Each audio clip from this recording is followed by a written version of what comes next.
This is chapter 38 of PSB 11, called Quick, Fast, in a Hurry. Our house didn't smell like cooked meat or vegetables when I opened the front door. Big Ma hadn't started cooking, and she didn't show any signs of getting started. She sat in the living room with her big Bible in her lap. She didn't yell at Vonetta, Fern, and me to wash up, hang up our clothes, or get our lessons started like she'd been doing every day after school. We did those things anyway.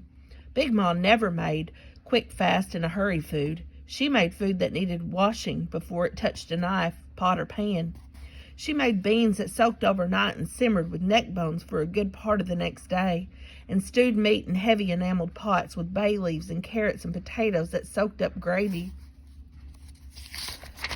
Big Ma cooked food meant to stick to your insides and keep your belly full. She cooked food that took time. If cooking hadn't started by 2 or 3 o'clock, we'd have to eat quick, fast, in a hurry, which were the meals I cooked. Franks and canned pork and beans, fried chicken, boiled potatoes, and frozen green peas. Sometimes I made spaghetti with ketchup and any kind of cut-up leftover meat from the night before.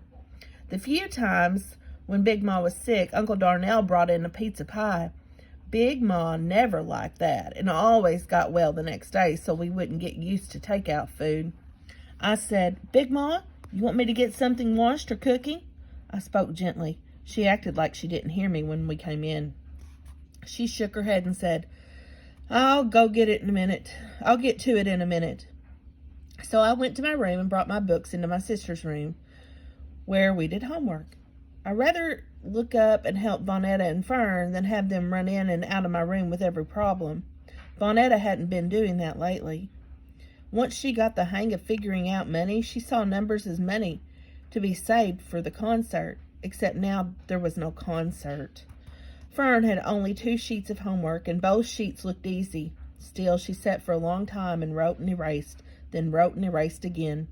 I tried not to think about losing Frida and why she went telling everyone about Big Ma knocking on her door crying and Uncle Darnell being sick from drugs. I tried not to think about Danny the K yelling out, "Dope fiend." I did my homework, but I spent more time watching my sisters do theirs. I wish I had their homework. Keys jangled. The front door opened and then closed. We put our pens and pencils down, but only Fern ran to the window. "Too early for Papa," I said. "No wildcat," she said. It was Darnell, I thought. Vonetta must have thought the same thing. She jumped up and ran out of the room. She had it in her mind to shake or punch Uncle Darnell like he was Fern or me. She was going to shake him until all the money he had taken fell out of his pockets. I didn't tell her or Fern what was wrong with him, that he used up the money and couldn't be giving it back. It didn't matter if old Uncle Darnell had come back to us, was holding the tickets to the concert. From what I knew, drugs didn't let go of you just like that. Not those kind of drugs. Being sick from drugs wasn't like being sick from a cold, although Uncle D could never seem to be rid of the cold he always had. I didn't know much, but I knew you didn't smoke drugs one day and leave them alone the next.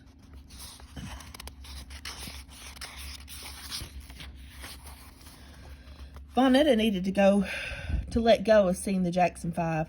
Paul didn't mean for us to go to Madison Square Garden in the first place. If he did, he would have let Mrs. replace the money Uncle Darnell stole from the savings jar. I didn't really understand the lesson Paul was trying to teach us about disappointment, but I knew he wanted us to forget all about the concert and the Jackson 5. When we ran to the living room, we didn't see Uncle Darnell looking sick and full of sorries. It was Mrs. walking into the living room. She had come back. Vonetta and Fern ran and jumped on her, just like they had done with Cecile at the airport when it was time to leave Oakland.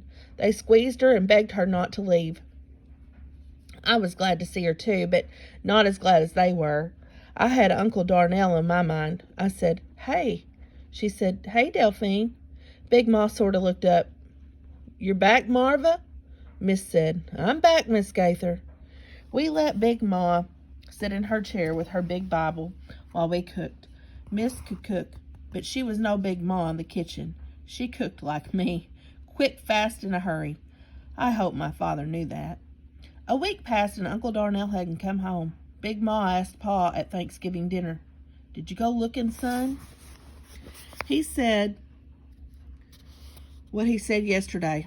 I drove around, went by his friends. No one seen him. I knew she'd ask again. She always did. Good riddance, Vonetta said into her napkin. I kicked her under the table. She had it coming, but said, Cut it out, Delphine, anyway. You both cut it out, Pa said. Son, you'll go and look again tomorrow? From across the table, Miss shook her head in tiny yeses, urging Pa to say he would. Pa said, Ma, he'll come home when he is ready. Well, what if he won't? Big Ma said. I glared at Vonetta. Don't you dare. She glared back. Fern said, I saw that. No one paid Fern any mind. He's a man, Pa said. He's not a little boy. He's got to find his own way back. Big Ma slammed her hand down hard on the table. But he can't, son. He can't. He's sick. Then Mrs. pulled Fern's chair back and told her to get down and said, Delphine, take them back to their room. We went. Some Thanksgiving, Vonetta griped. I didn't finish eating my turkey. Or the yams. We'll eat later, I said, and made the sign for shh. We could hear Pa and Big Ma arguing. Then feet stomped and a door slammed.